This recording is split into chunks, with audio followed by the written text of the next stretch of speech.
DSLR scanning, right? This is a way more involved process and it requires a tad bit more tools. So let me show you. We have here the lomography digitalizer.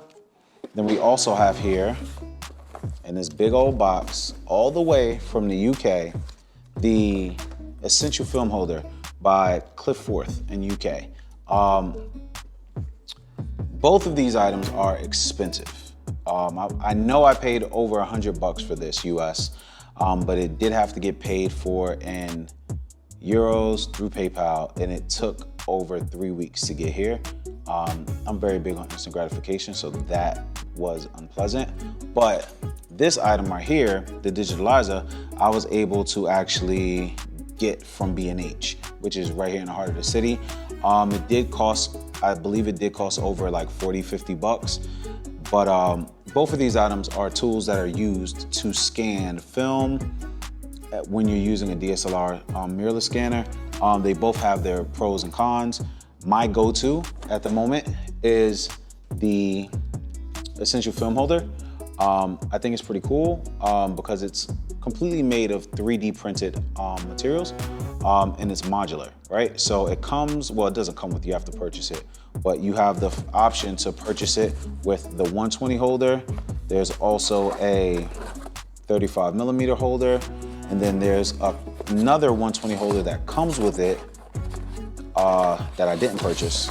This came with it that actually just borders the film and you don't see the frame. So this is the one where you can see the frame. This one you can't see the frame.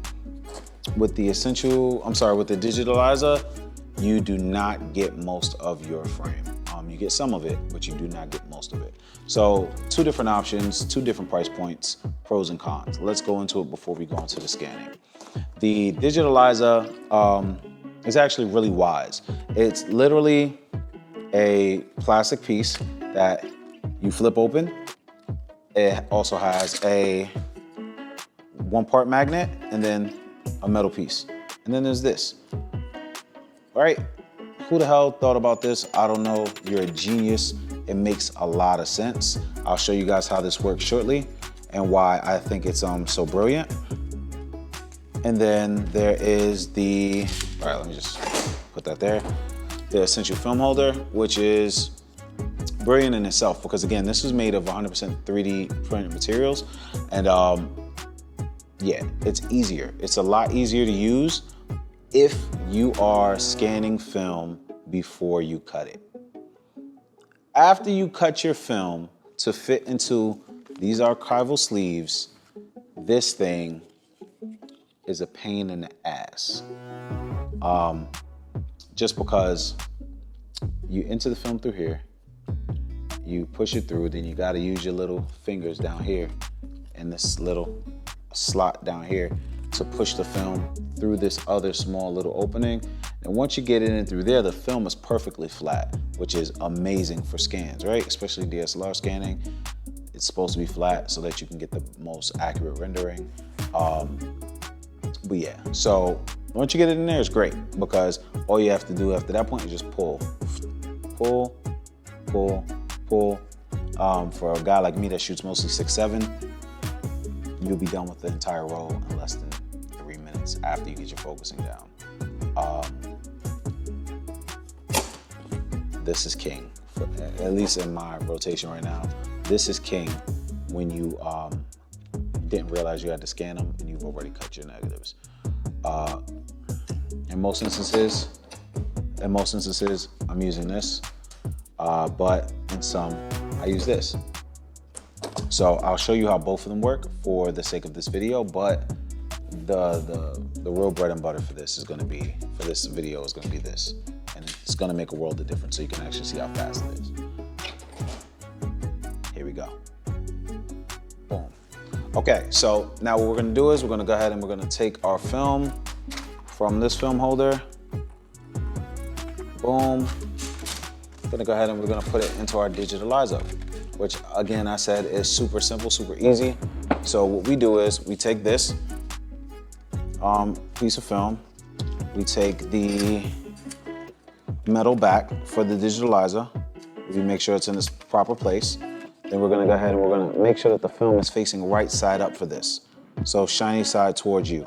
You're gonna go ahead and slide it in through the guide. It's guided. So you slide in through the guide, make sure that you stop so that the guide isn't blocking the image from the light. You go ahead and you grab the other part of the magnet and you select it, you put it into the holes. There are little holes here that allow them to stick together. You go ahead and close this, you place it down, boom, lift it up, boom, and here you have it. Perfectly flat film on the digitalizer, and that took like maybe what, 2.5 seconds? It probably would have been faster if I wasn't like recording. So again, we'll go here, we'll blow off our film in our light table. Then we go ahead and power on our light table. Boom. And now that our light table is on, we go over here to our Sony and we make sure that everything is set up. So I did not preset this up because what the hell was I thinking, right? So what I'm gonna do is I'm gonna go ahead and I'm gonna try to achieve focus as quickly as possible.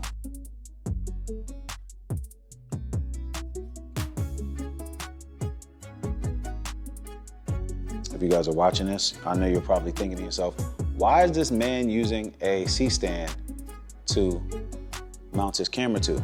But the deal is I only actually have one C-stand and I'm using that to hold the Blackmagic. So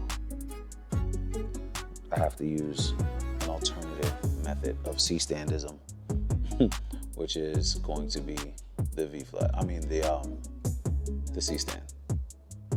Okay, so once we have our negatives lined up and our negatives are focused and our camera's set up and everything's ready to go, my workflow is to open up Capture One. I'll go ahead and I create a new session and I'm gonna name this one Mirrorless, or let's name it YouTube Mirrorless Test. And again, we're gonna go ahead and we're gonna select our location. We'll go into our Samsung drive. We'll look for the folder that we created earlier, which was YouTube test scans. We'll create a new folder. Well, actually, we don't have, we'll create a new folder.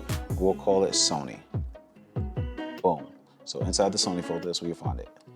Go ahead, press OK.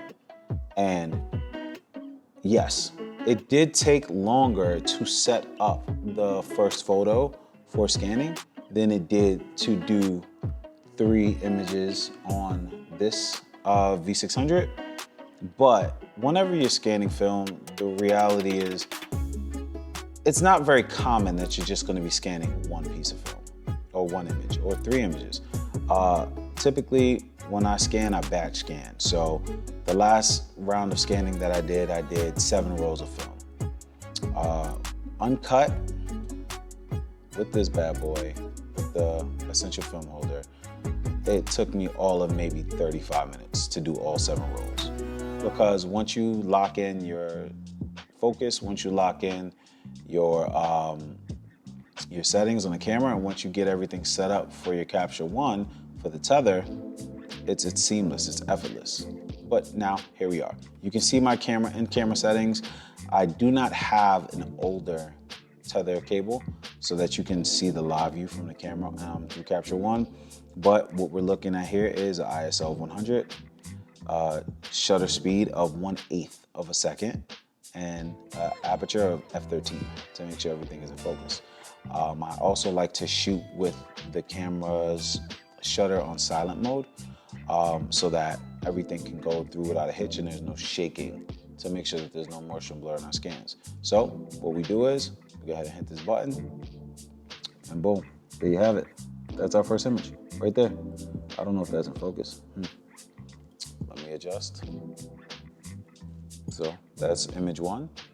Then just move this up a little bit. Boom. Make sure it's within good framing. Boom. Image number 2, which is the double exposure. Now, this digitalizer doesn't allow you to get all 3 images.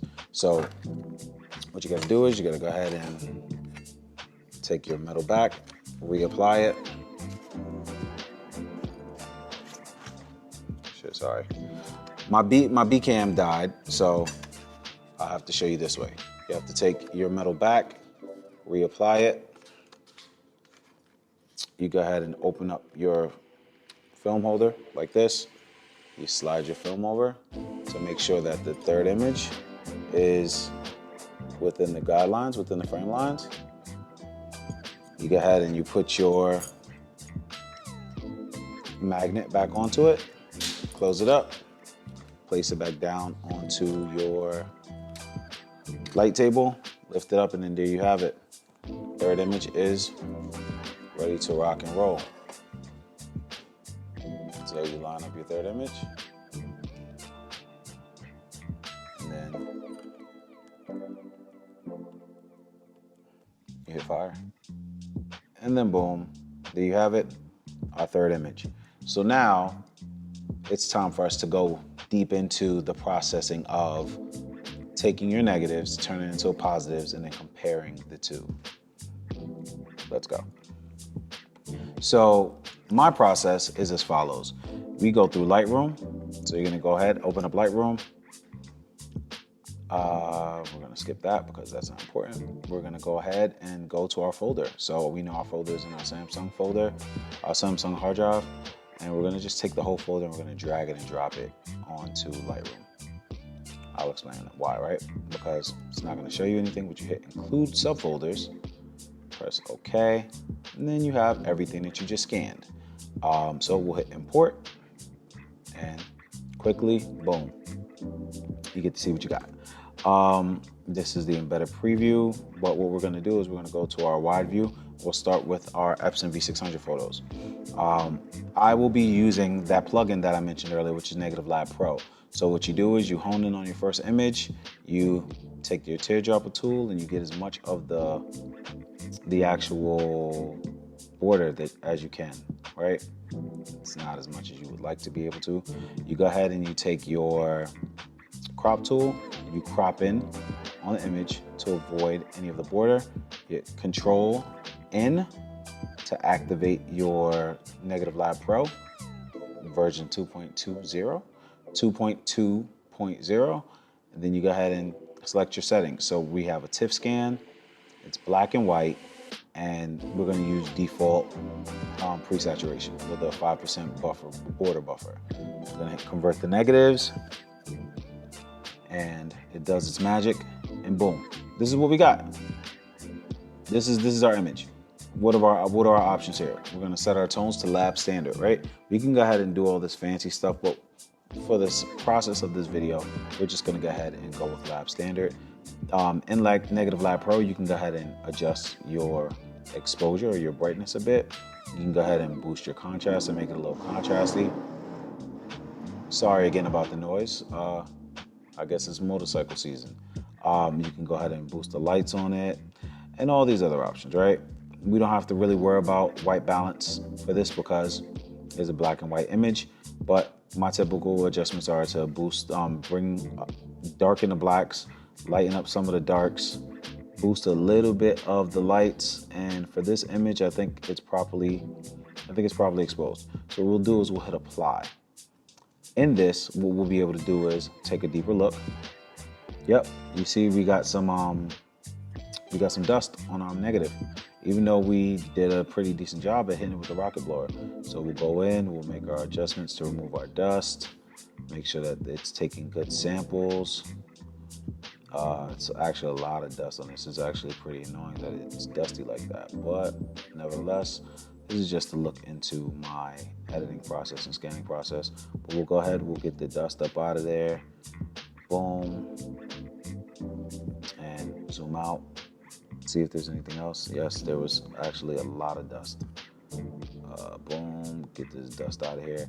And honestly, if after a point there's way too much dust for me to just be sitting here continuously removing dust, what I'll do is I will just go ahead and rescan the photo. And then that again is where the that again is where the DSLR scanning or the mirrorless scanning is king, because it's only gonna take a couple seconds. You just hit it with the dust blower again, the rocket blower, and you go ahead and make the image again.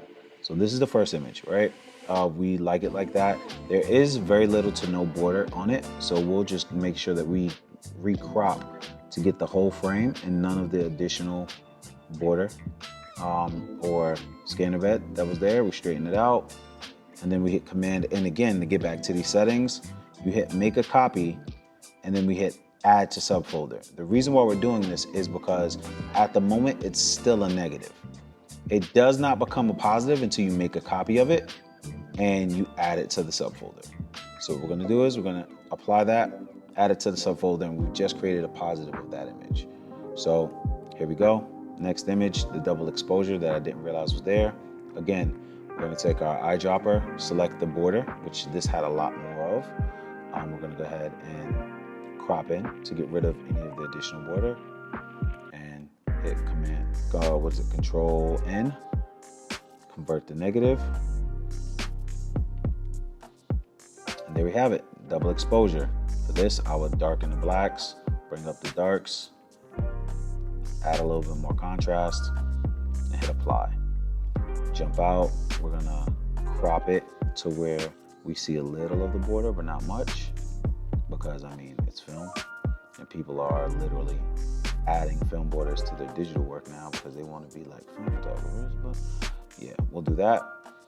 And now we have a good crop. So what we're gonna do is go back in, Control N, make a copy, add to subfolder, and apply. And I will do the third image.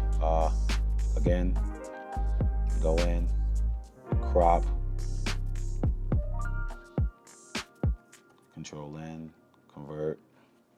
And this is literally real time. So you actually get a chance to see how fast this process could be once you have the images scanned. Yeah, boost the whites on this a little bit. A little bit more of the lights, hit apply. I'm gonna crop out so we can get our border, and this one has a really nice border detail to it. So I'll actually add a little bit more border back into this one because again, that classic film look, it's what everybody wants, right? Boom, oh, I don't like it. If you can see here, we have a little bit of the scanner bed. That's not gonna cut it, so we're gonna just bump that back in a little bit. Boom, we're good. We're gonna hit Control N, make copy, apply, add to subfolder, and then boom. So that is the process of the images we scanned on the Epson V600. Not too shabby. Again, if you look in, there is some dust there, which I would hope that you would get less dust because you have this flatbed and it covers it. And you guys saw me use the rocket blower, but that doesn't always avoid the dust issue. But that's the first set of images. Then we'll go into our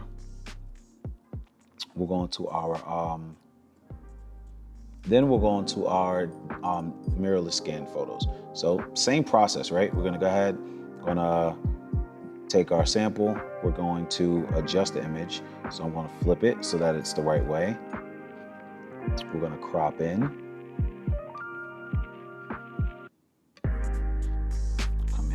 Control N, convert it. Boom, this is the one that was out of focus. We won't make a copy yet. We will apply those changes. Let's look in. So there is a little bit of dust on this one, and there's actually a little bit of motion blur, which gives me the impression that that the camera might have been moving from me walking around in the room still. So not the greatest showing for our mirrorless scanning, but nevertheless, you guys get to see what it really hits for, right?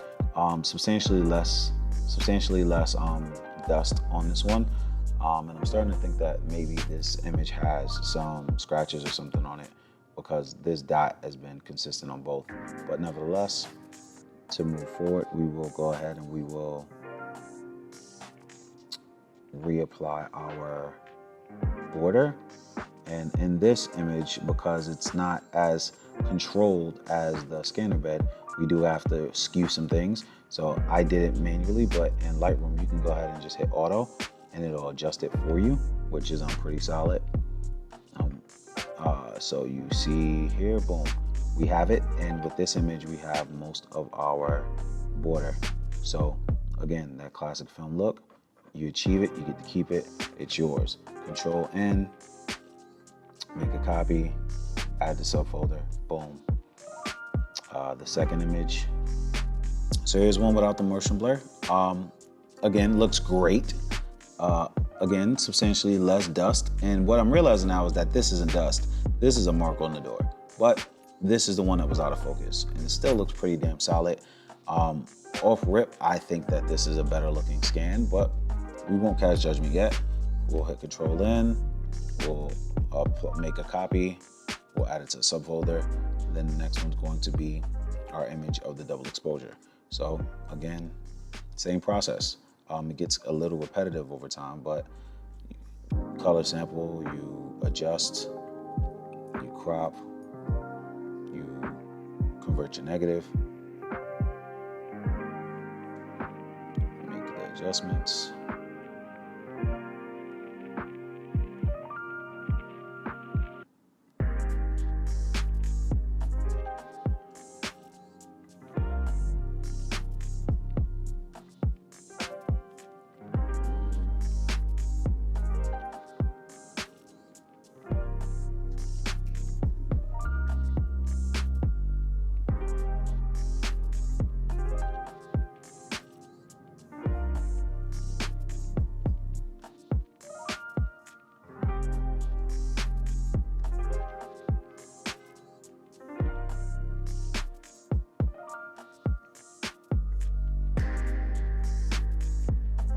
There's our second image from the mirrorless scanning, right? We make our positive, apply it, and now the final image, right? We're gonna do the same process again, so we'll fast forward it so you can see it, what it looks like. There's no difference in the process in here though.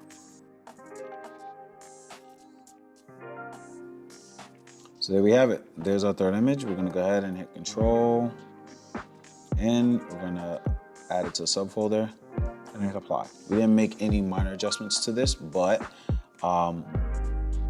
for the sake of this experiment, we needed to be able to pull these TIFFs and look at them side by side. So again, we'll go into our drive, we'll open up a separate window, and we will look at the positive side by side. So here we are, looking at the files, and let's pull the best two photos together side by side, right? So that one's gonna be it, and this one's gonna be it. Let's actually put them both in the same folder. So I'll drag this over here for now. We'll take them both and we'll drag them into Capture One, and then we'll do a side by side comparison. Boom, there's both of the images. This one over here that says IMG is from the scanner, and this one over here that says YouTube mirrorless test is from the Sony. I don't know if I'm going to be able to get them the same exactly. So this one is at 300%, and we'll move this one over to 300% as well. Yeah, obviously 300%. The image from the Epson is a larger image, but is it cleaner is the question. Let's zoom out full from a side-by-side comparison. They look very similar. It's hard to tell which one is which if you didn't have the file namings beside them. But let's go back into this folder real quick and take a look at the internal information. So we'll go ahead and look at our get info. And what we get here is a 202.6 megabyte file from the Epson V600. In my opinion, that is mind-blowing, because I do not think that the Sony is going to produce a 202 megabyte file. So the file may not have as much information. But does that mean that it's a better file? Not necessarily. So let's go ahead and look at the Sony. The get info for the Sony is 79.4 megabytes, and that is an uncompressed RAW from the Sony A7R IV. Let's put them side by side, and we can compare and contrast this information here, right? Both on the same drive. This one is the YouTube Mirrorless, and this is the Epson V600. So file size wise, Epson V600 wins. It can make a larger file size, but does that mean that it made a better scan? I don't know. It's all subjective, but we'll zoom in here. Let me see if I can get a similar zoom here. Yeah, I think so. Get a similar zoom here. I think personally that the scan from the A7R IV is substantially cleaner. The grain is finer. I don't know, it doesn't look as forced. The image on the left from the V600 looks like it has a lot more noise, and the noise is way more pronounced. And if I was, I guess, printing this from an inkjet or an Geely printer, I wouldn't want to see as much grain. But again, when you put them side by side, you can't really tell the difference. Let's zoom in on the little girl real quickly and see. So you zoom in on the little girl really quickly and see, and this image is at 400%. They're both at 400%. So you get a little bit more detail, or a slightly larger file with the Epson scan. But again, I think the Epson scan is a tad bit more muddy than what I got here with my mirrorless setup. Okay, so recap. We went through the process of scanning 3 images with the Epson V600. We went through the process of scanning 3 images with my Sony A7R IV and a macro lens. Pros and cons, again, we'll revisit it from your experience and from what we saw in this video. The V600 is a lot faster to load in, but it does take longer per image to scan. It does, however, make larger sized images, but the larger sized images aren't necessarily a cleaner image. So food for thought. Pros, quick load time, ease of use, fewer parts. The cons, I would say, is not the cleanest image, slower scan times. And for the Sony A7R IV, what we're looking at here is faster per image scan, but longer setup times, smaller file sizes, but cleaner file sizes, multiple pieces, and having to figure out the proper setup for yourself. So the pros and cons on this would be faster per image scan, cleaner images, less space taken up on your hard drives, I guess. And the cons will be, I guess, hardy setup, like a hardy setup or a multi-part setup, longer setup time, and dealing with ambiguity because you have to figure it out, whereas this is just plug and play. Honestly, my choice of scanning is going to be the A7R IV and the mirrorless scanning setup, because once you get everything locked in, you can go ahead and load 30 rolls of film in less than 2 hours, or scan 30 rolls of film in less than 2 hours. With this, the slowness is always going to be the slowness. The speed is always going to be the speed. There's nothing wrong with it. If I only have a roll to do and I know I won't be processing any film anytime soon, I'm going to tap in with this. That's why I haven't gotten rid of it. But for the overall speed, A7R IV or mirrorless setup is what I'm going with. Again, they both make amazing images. They both make print quality images, but if I had to put my money on one, it's going to be the mirrorless setup. We did not get a chance to go through the experience with the essential film holder because I do not have an uncut roll of film with me. But maybe I'll do a video specifically on the essential film holder and the ease of use in that process versus maybe another film holder. I just got an email from Cinestill regarding a new mirrorless scanning setup. So maybe we'll get our first sponsored piece of content and they can send me that. We can do a compare and contrast, because as of right now, for one single uncut piece of film, my money's gonna have to go with the essential film holder, but that's a whole nother video. Sorry it was a lot of talking, but not sorry because it was a lot of information, and hopefully you guys do get to take away from it. Check out my Instagram at Joe_Chea. I'll also be sharing it on Twitter because Twitter seems to be the better photo sharing app right now. So you can also check it out there at Joe_Chea.